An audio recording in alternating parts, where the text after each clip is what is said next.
Hi guys! So today we're going on an adventure. We're going to the Whydah Pirate Museum. The Whydah was a pirate ship that sunk off the coast of Cape Cod. What year? The 1700s, early 1700s. Early 1700s, sorry. And they have been excavating the wreck and the treasures and all that stuff that are in there for, I don't know, probably like a decade now. We're going to the Pirate Museum, and then we're gonna go pirate mini golf, and we're gonna eat lunch and do fun stuff. So why don't you come with us? Say hi, guys. Hi. All right, let's get going.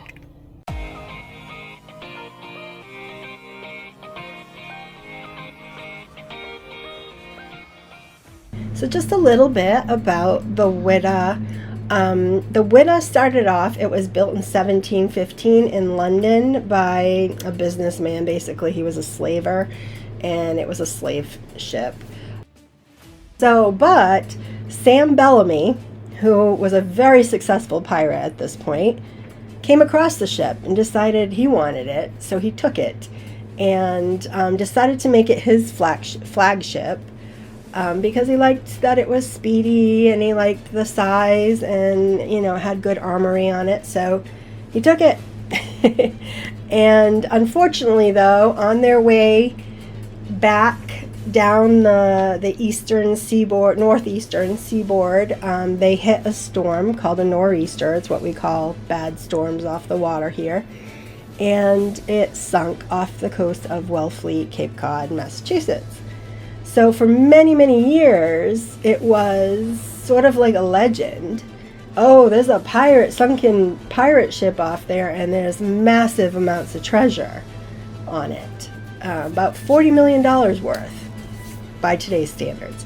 So for decades, people talked about it. And finally, one guy decided, he was rich enough, and he decided, I'm going to find this pirate ship. And they did find it in the early 80s, and yeah, they've been excavating ever since, and they still are excavating because they do it very slowly. Oh my god, you guys, check out this giant rubber duck. His name is Charlie. So cute. Sorry, that was like squirrel, except it was duck. Anyway, so a little bit about Sam Bellamy, our pirate captain of the Whydah. He kind of was cool. So he fell in love with a lovely lady. I'm not sure where she was, but and he wanted to marry her. This was before he became a pirate. And unfortunately, her father would not let him marry her because he was poor. He didn't have any money. He was just a sailor, and he said, I'm not going to let you marry a poor sailor. So it was up to Sam to go find his fortune, and so he did. He came across pirates and decided, this is going to be how I'm going to make my riches, and he did. He had a whole fleet. He was probably one of the most successful pirates.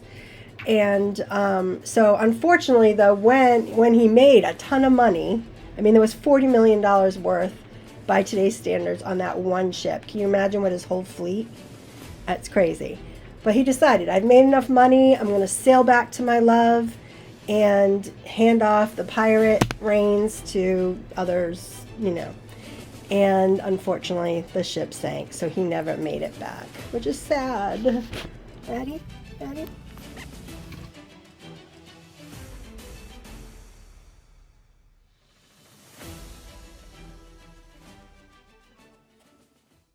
As soon as you walk in the museum, there's this nice little model there of the Whydah, and then you have the actual bell attached to some wood from the Whydah, which is so cool. They have it in the solution so that the wood doesn't disintegrate if they took it out.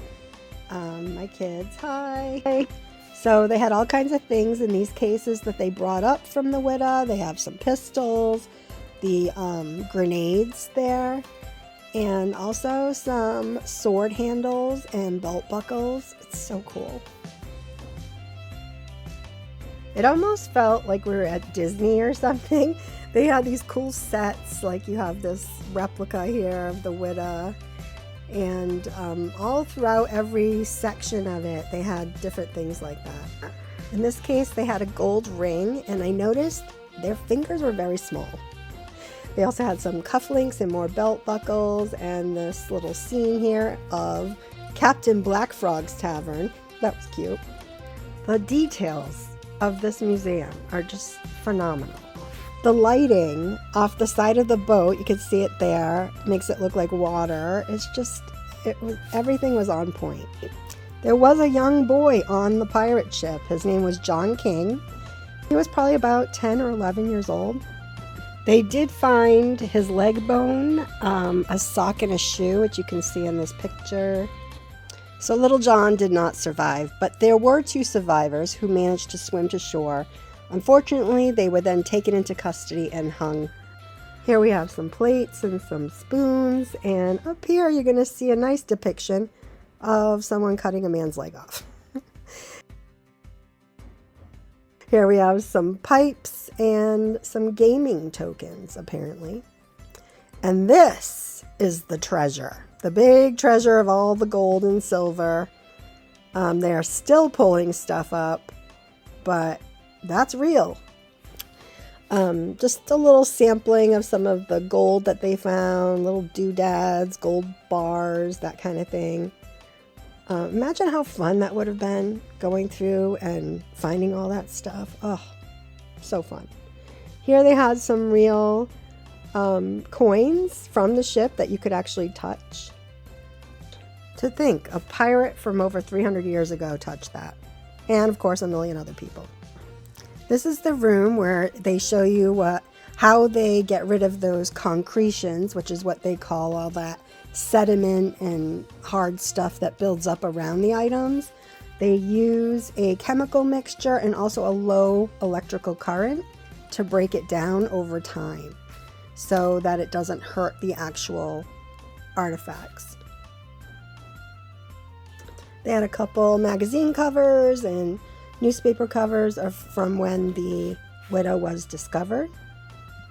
And the ship's stove, which is really cool. They're slowly breaking that concretion down.